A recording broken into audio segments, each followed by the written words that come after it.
જય વત્સરાજ મિત્રો, good morning. સ્વાગત છે તમારા બધાનું મારા મિની બ્લોગમાં.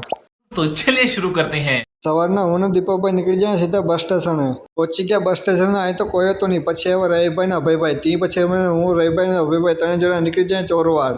પહોંચી ગયા કામ ઉપર, કપડાં બદલી લીધા. અભયભાઈએ પણ કપડાં બદલાવી લીધા. તે પછી મેં ને અભયભાઈ રિક્ષામાં ભરી દીધા પથ્થર. તે પછી પથ્થરની રિક્ષા ભરીને પૂગી જાય બીજા કામ ઉપર. ત્યાર પછી પથ્થરની રિક્ષા ભરી ગયેલી ઠલવી નાખી બીજા કામ ઉપર. ત્યાર પછી ભાઈ સળા દીધા ઉપર પથ્થર. ત્યાર પછી હું પાણા ગોઠવવામાં રહી ગયો. ત્યાર પછી ભાઈ બ્રેક લેતા હતા, હું અહીંયા બેઠો હતો. ત્યાર પછી થઈ જાય જમવા ટાઈમ, જમીન ઘડી ઘડી બેસીને પાછા ભાઈ આવા દીધા પથ્થર.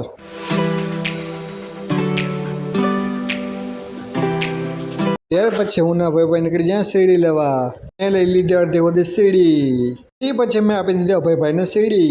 ત્યાર પછી મેં ના અભયભાઈ ભૂગાવના બાસકા સડા દીધા. બાસકા સડાના અભયભાઈ અહીંયા સાફ સફાઈ કરતા હતા. થઈ ગયો ઘરે જવાનો ટાઈમ એટલે મેં ના અભયભાઈ હાથ પગ ધોઈ લીધા. પછી હું રવિભાઈ ના અભયભાઈ ત્રણ જણા નીકળી જાય માંગરોળ.